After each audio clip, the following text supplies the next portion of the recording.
우리 같이 함께 인사하면서 함께 말씀 나누면 좋겠습니다. 그렇게 서로 인사해 보실까요? 하나님 당신을 사랑하십니다. 인사하겠습니다. 하나님 당신을 사랑하십니다. 하나님 사랑하십니다.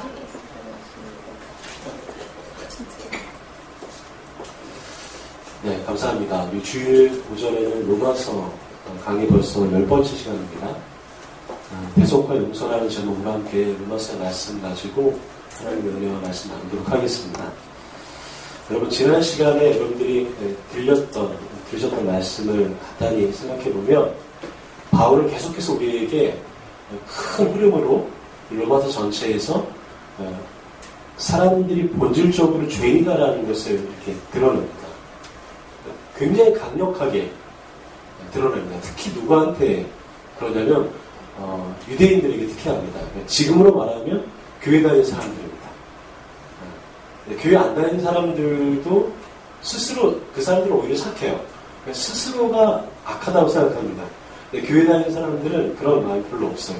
왜냐하면 내가 하나님을 믿고 교회를 다니기 때문에 그냥 나는 하나님의 백성이다라고 생각하면서 어떠한 안전지대가 있다라고 생각하는 거죠. 바울이 얘기하는 것은 신앙에는 그런 안전지대가 없다라는 거예요. 신앙에는 뭐가 있는가? 하나님 앞에 온전히 내가 죄인임을 고백하는 거예요. 그게 신앙의 출발점입니다. 그래야 하나님이 필요해요. 내가 조금이라도 의롭거나 내 힘으로 좀 할 수 있다라고 생각하잖아요. 그럼 그 순간 우리는 아주 기가 막히게 내 마음의 주인을 하나님에서부터 나로 바꿔버려요. 바울이 그것을 알았던 거죠. 동일하게 이 말씀이 오늘 저희들에게도 주시는 말씀이라고 저는 생각합니다. 내게 주시는 말씀. 그래서 이 말씀을 여러분 들어가시면서 정말 하나님께서 우리가 어떤 일을 행하셨는가, 그리고 믿음으로 산다라는 것이 도대체 무엇인가를 우리 이 시간에 꼭 기억하고 주님의 은혜의 말씀 나눴으면 좋겠습니다. 제가 예전에 종종 얘기했지만 빌딩의 이야기를 자주 합니다. 빌딩. 우리가 보통 돈이 많으면 높은 빌딩에 산다고 가정하면 거꾸로 1층부터 100층까지 빌딩이 있는데 이 빌딩은 돈이 많으면 높은 데 사는 게 아니라 얼마나 착한지에 따라서 높은 데 산다고 가정한다면 보통 사람들이 질문하잖아요. 이렇게 지은아, 나은아 이렇게 물어보면 너 대략 몇 층 정도 살 것 같아? 그러면 양심적인 사람들은 한 50층 정도 산다고 얘기합니다. 한 중간 정도 되겠죠. 왜냐하면 그렇게 나쁘지도 않아. 내가 이렇게 신문에 나오는 만큼 막 누굴 죽이거나 막 사기치거나 그런 게 없어요. 그렇다고 너무 착하지도 않아. 대략 50층이라고 생각합니다. 반면에 뉴스나 이런 데서 나오는 사람들을 보면 어떻게 생각해요? 그 사람들은 막 저기 막 지하 땅 파고 들어가는 살인범 막 이렇게.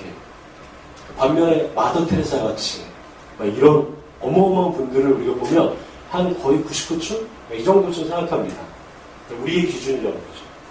그런데 우리 모두가, 그런 우리들 모두가 동시에 이 물방울이라는 비행기를 타고 하늘 높이 이륙하면, 구름을 뚫고 높은 데서 1층부터 100층짜리 있는 그 빌딩을 바라본다면 내가 있는 50층이나 내가 죄인이라고 생각했던 살인자가 있는 1층이나 아니면 내가 선하다고 생각하는 99층에 있는 사람이나 구별이 없다.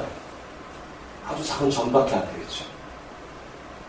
그것을 성경에서 말하는 것이 오늘 우리가 읽었던 모든 사람이 죄를 범하였음에 하나님의 영광에 이르지 못하더라라고 말씀하십니다. 그러니까 내가 볼 때는 선한 거예요. 내가 볼 때는 약간의 비등비등한 차이가 있을 뿐이지 하나님의 절대적인 선에서 비춰보니까 어떻게 되는 거예요? 모두가 죄 안에 있다. 여러분, 이것이 여러분들이 믿어지세요? 여러분, 이게 믿어지지 않고서는 예수님을 믿을 수가 없어요.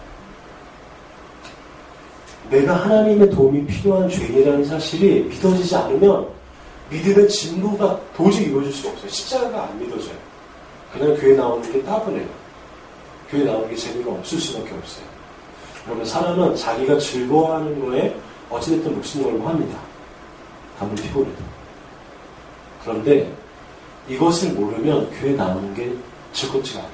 예수님 믿는 게 그게 복인지 모릅니다. 하나님 안에서 내가 얼마나 나약하고 악한 죄인이라는 사실을 계속해서 바울은 이야기하고 있는 것이죠. 19절부터 20절 한번 같이 읽어보도록 하겠습니다. 시작.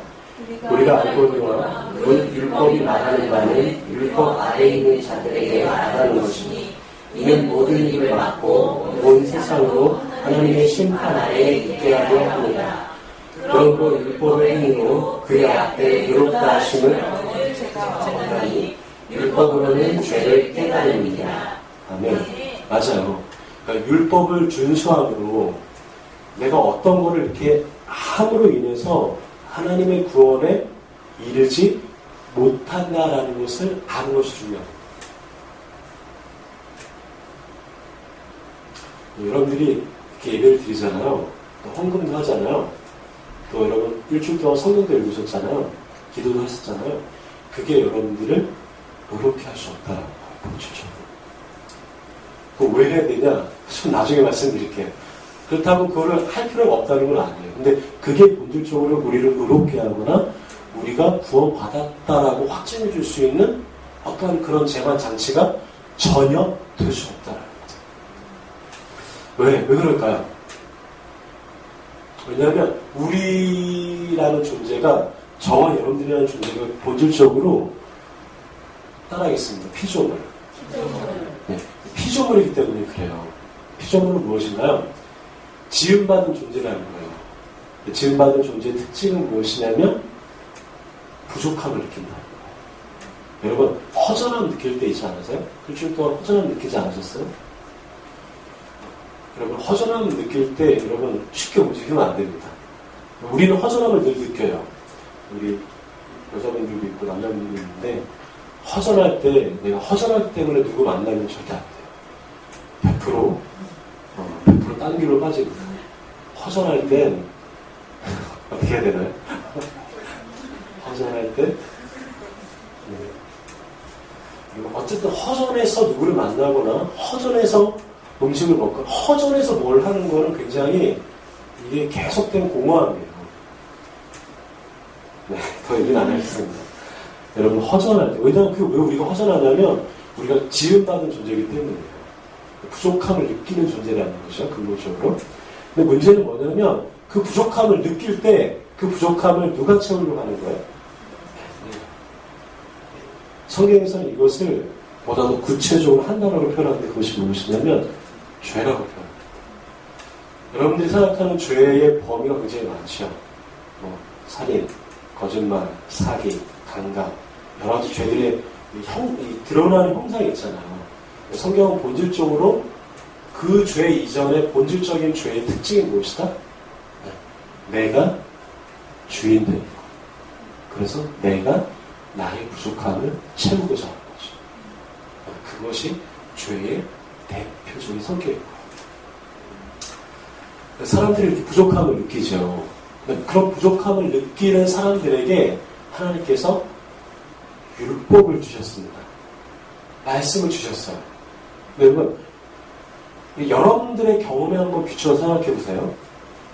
말씀이 우리 가운데 들어오고 말씀이 우리 가운데 비춰지고 말씀이 우리 가운데 보여지고 읽혀지잖아요. 그러면 일어나는 현상이 뭐가 있을까요?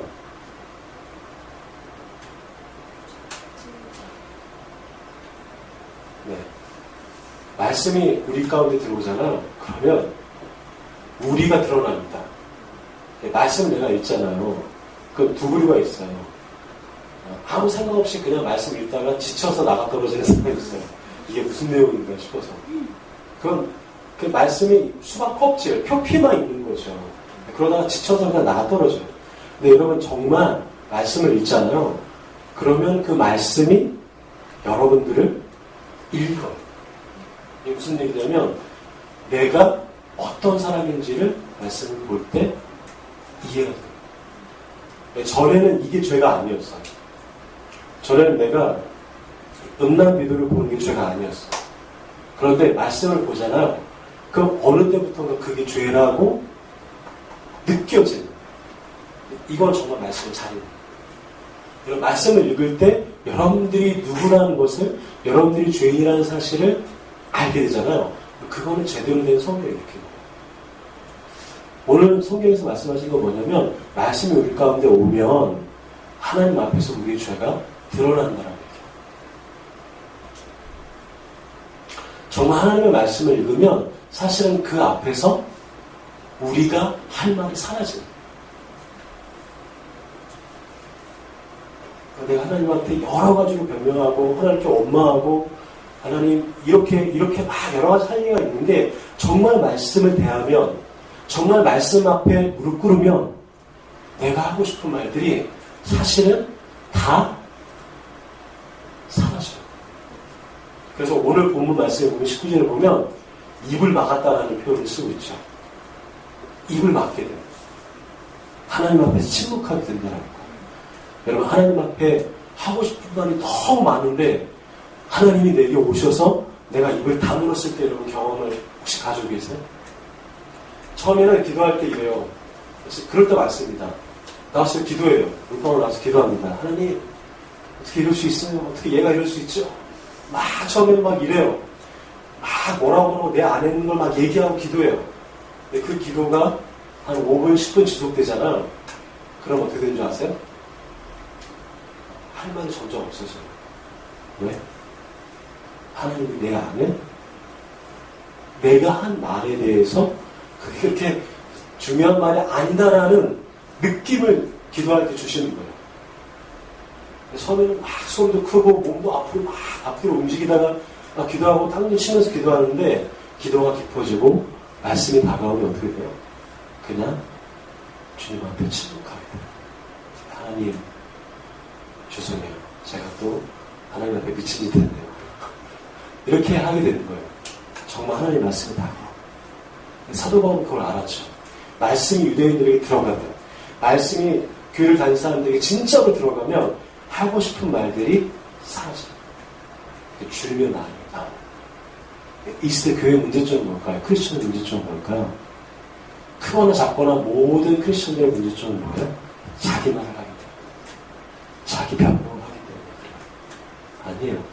말씀을 대하면 그 모든 말과 변명들이 다 입 막은 것처럼 사라집니다. 왜 그럴까요? 율법의 행위로는 그의 앞에 의롭다 하심을 얻을 육체가 없다는 것을 알게 돼요. 내가 하나님의 도움이 필요한 철저한 하나님의 도움 100%가 필요한 죄인이라는 사실이 하나님의 말씀을 접하면 알게 돼요. 그러니까 용서하게 됩니다. 그러니까 그 사람을 이해하게 돼요. 그러니까 그 사람한테 하고 싶은 말이 어떻게 되는 거예요? 완전히 깔끔하게 청소가 돼요. 여러분 이런 과정들이 있어야 돼요. 이런 신앙이 깊어지는 과정이 있어야 돼요. 말씀을 만나서 내가 점점 더 주님 앞에 녹아지는 과정이 있어야 돼요. 그런 과정이 없이는 시퍼렇게 주님 안에 살아있으면 우리는 계속 부딪혀요. 주님의 말씀과 계속 부딪힌단 말이에요. 말씀이 내 안에 못 들어와요. 말씀은 말씀, 나는 나. 계속 이중적인 대립 가운데 살아가는 거예요. 사도 바울이 그거를 정확하게 지적합니다. 우리는 율법 행위로 어떠한 것을 조금 더 나아지게 하려고 하는 경우가 있습니다. 율법 말이 좀 어렵지만 쉽게 생각하면 이거예요.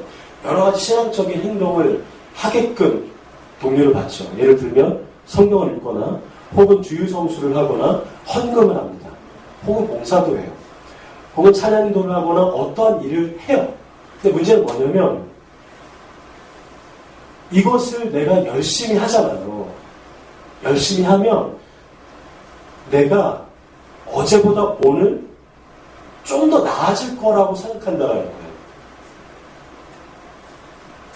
그리고 그걸 통해서 실제로 주는 기쁨도 있어요. 내가 봉사를 할 때, 누군가를 섬길 때. 근데 그것이 나를 어떻게 하는 거예요? 어제보다 오늘 좀 더 하나님의 사람을 변화시킬 거라고 생각하는 거예요. 그러지 않나요? 우리 지난주부터 성경통독 하지 않았습니까? 우리 모든 과정을 다 못하겠죠. 하루에 거의 1시간 반을 성경을 읽어야 그 과정을 따라오거든요. 제가 알기로 모두 못할 거예요. 저도 못해요. 그냥 저는 그 방향성만 붙잡고 계속 가는 거지, 저를 정죄하지는 마세요. 저는 그래요. 여러분, 그렇습니다. 그걸 통해서 원하는 게 뭐냐면, 어제보다 오늘 내가 좀 더 나아질 거라는 거죠. 근데 굉장히 큰 문제가 다가오는 건 뭐냐면, 그렇게 성경을 읽고, 오늘 예배를 심전을 드리고, 오늘 찬양을 하고, 이렇게 봉사를 했는데, 문제는 뭐냐면, 내 삶의 변화가 보이지 않는다. 그때 우리의 딜레마가 생기는 겁니다. 이상하다. 교회는 다니고 구원은 받았다고 얘기하는데 그리고 봉사도 하고 무엇인가를 하는데 이상하게 내 삶은 1년 전이나 지금이나 3년 전이나 지금이나 5년 전이나 지금이나 지금 내 삶은 변화가 있어요? 없다라고 생각해요. 그게 우리의 딜레마예요. 여전히 나는 어떻게 해요? 3년 전에 예수님 믿기 전에도 넘어졌던 그 죄에 나는 여전히 지금도 넘어져. 나는 그때도 여전히 내 주먹을 믿었는데 지금 난 여전히 남아있다. 예수님을 믿었음에도 불구하고 여전히 그 딜레마에 빠져 있다는 것이 우리를 괴롭게 합니다. 마치 이건 다람쥐 쳇바퀴와 똑같습니다. 여러분 다람쥐가 무언가를 하려고 만약에 거기서 빠져나오려고 최대한 더 빨리 돈다라고 생각해보세요. 어떻게 되죠? 그 쳇바퀴는 더 심한 딜레마 가운데 빠지게 됩니다. 여러분들이 뭔가를 막 할수록 여러분들이 어떠한 율법적인 신앙적인 행동을 막 할수록 더 곤고해지는 여러분들을 느끼지 않으세요? 저는 그런 걸 많이 느꼈거든요. 사역을 하면 할수록 내 안에 깊은 공고함이 있는 거예요. 하나님의 말씀을 전하면 전할수록 내 안에 본질적인 목마름이 있는 거예요. 딜레마가 있는 거예요. 이건 뭘까? 다람쥐가 더 빨리 돌아가는 거예요. 쳇바퀴가. 나중에 어떻게 될지 두려울 정도로. 내가 예수님 믿고 교회도 다니고 찬양도 하고 봉사도 하고 헌금도 하는데 막상 나 자신에게는 변화가 없어요. 내 마음에 혹시 하나 죄 하나 넉넉하게 해결하지 못해. 그래서 우리 가운데 다가오는 뭘까요? 평안이 없다. 크리스천들 평안이 없어요. 크리스천 가운데 기쁨이 없다. 위장된 평화, 위장된 기쁨만 가득할 뿐이에요. 진정한 평화, 예수 그리스도의 샬롬이 사라지기 시작해요. 왜 그럴까요? 그 이유가 뭘까요? 채워지지 않는 그 이유가 뭘까요? 내가 율법의 행위로 구원을 얻으려고 하는 건 바로 그 이유 때문에. 내가 주인이 되어서 내가 하기 원하기 때문에 채워지지 않는 다람쥐 쳇바퀴를 계속 돌리는 거예요. 그 틀에서 나가야 돼요. 여러분 내가 사랑할 힘이 없는 거예요. 여러분 사랑을 하면서 굉장히 그런 얘기를 많이 들어요.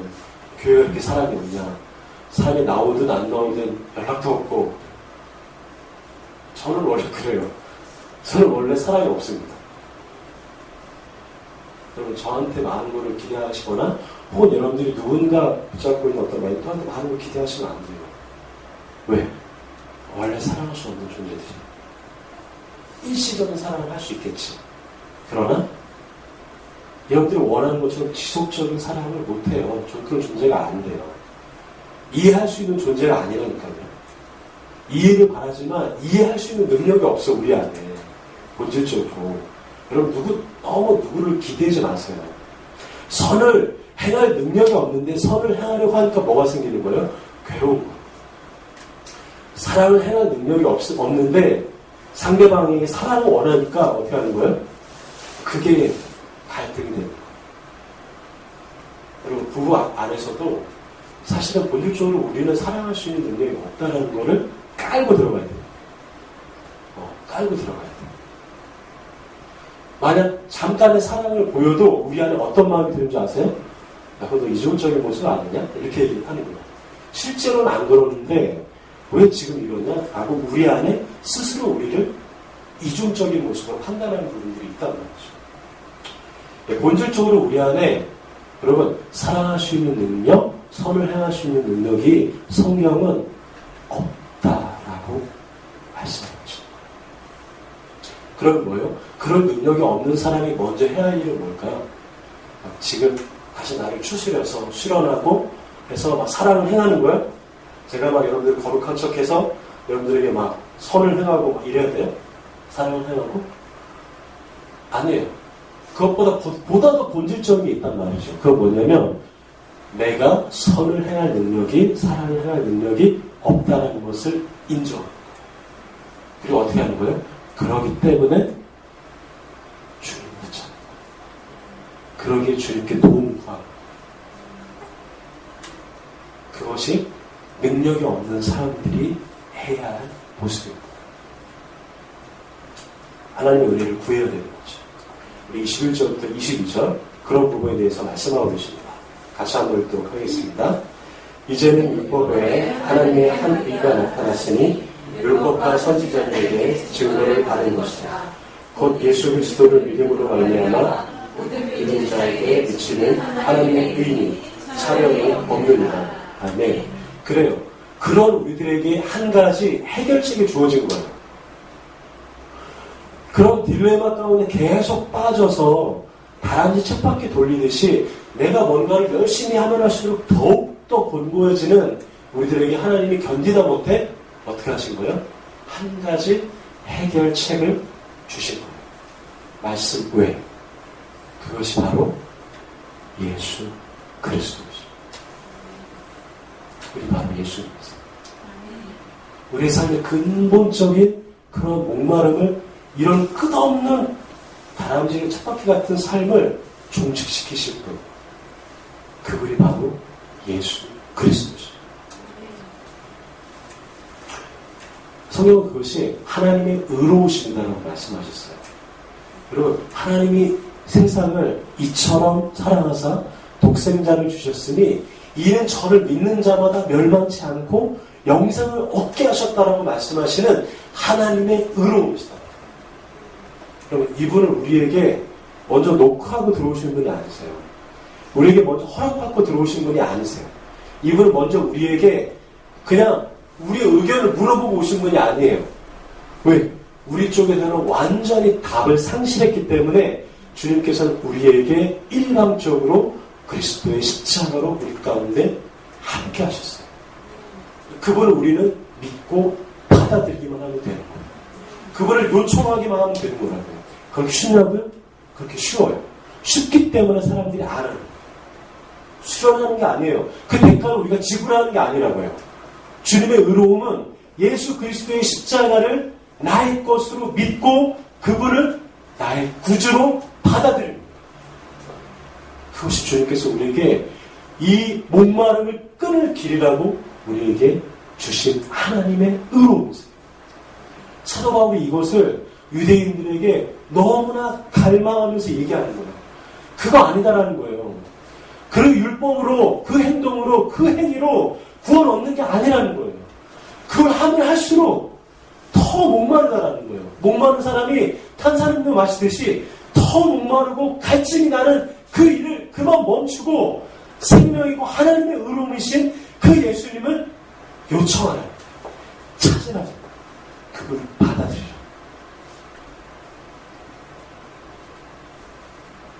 여러분, 구원은 그것을 받아들입니다. 믿음은 그것을 받아들입니다. 우리의 생명은 그 예수님을 요청합니다. 이 의로움이 나를 움직이는 거예요. 여러분, 교회를 제가 여러분들에게 오라 성경을 읽으라 이것도 중요하지만, 그렇게 해서 예수님 이렇게 알아내는 과정도 중요하지만 본질적으로는 그게 아니에요. 본질적은 그냥 그 예수님이 나를 움직이는 거예요. 나를 잠자리에서 움직여. 그래서 일어나는 거예요. 그래서 나를 움직여서 성경을 읽는 거예요. 그전에는 안 움직였거든요. 제가 그전에는 누구도 사랑할 줄 모르고 그전에는 누구도 돌볼 줄 몰라요. 근데 그 예수님이 어떻게 하는 거예요? 나를 움직이는 거예요. 그래서 사랑하는 거예요. 그래서 예배하게 돼요. 전에는 내 마음이 냉랭했어요. 근데 그 예수님이 나를 어떻게 하는 거예요? 감격하게 하는 거예요. 그래서 사역하고, 그래서 전도하는 거예요. 그래서 선을 행하게 되는 거예요. 주님이 나를 움직이시기 때문에. 주님이 나를 감격하게 하시기 때문에. 이 예수 그리스도를 믿음으로 인해서 구원을 받는다는 것이 사도 바울이 말하는 우리의 구원. 여러분, 주님이 여러분들을 움직이세요, 지금?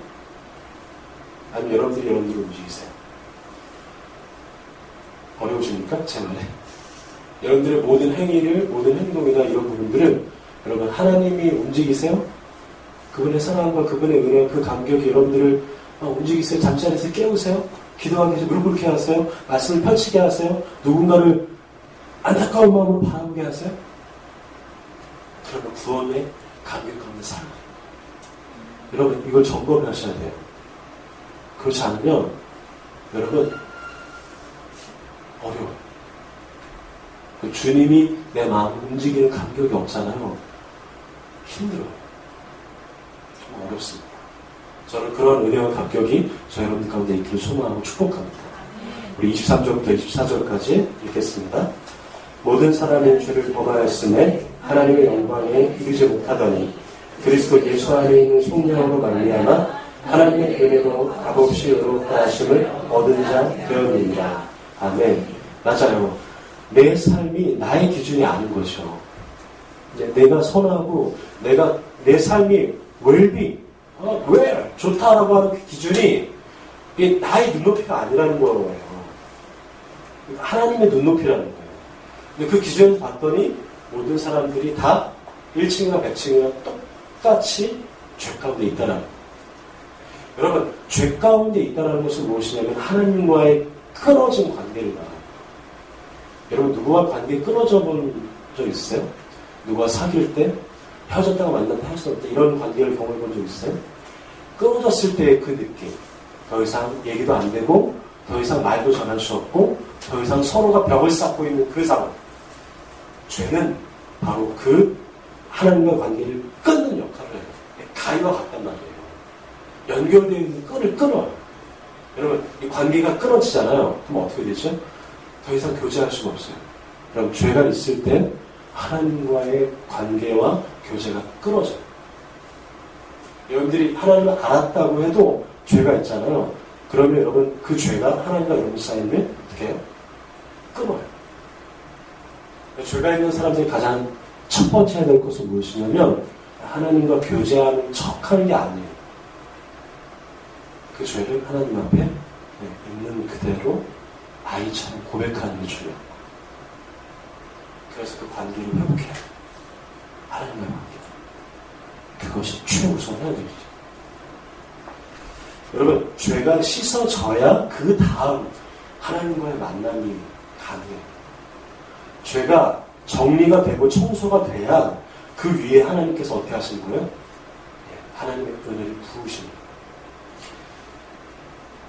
은혜를 붓고자 하시는데 우리의 그릇이 더럽잖아요. 그러면 그 은혜가 부어져도 은혜로 우리 가운데 다가오지를 못해요. 왜? 우리가 죄 가운데 더러워져 있기 때문에. 근데 문제는 뭐냐면 이 죄를 내 힘으로는 씻고 해결할 방법이 없다라는 거예요.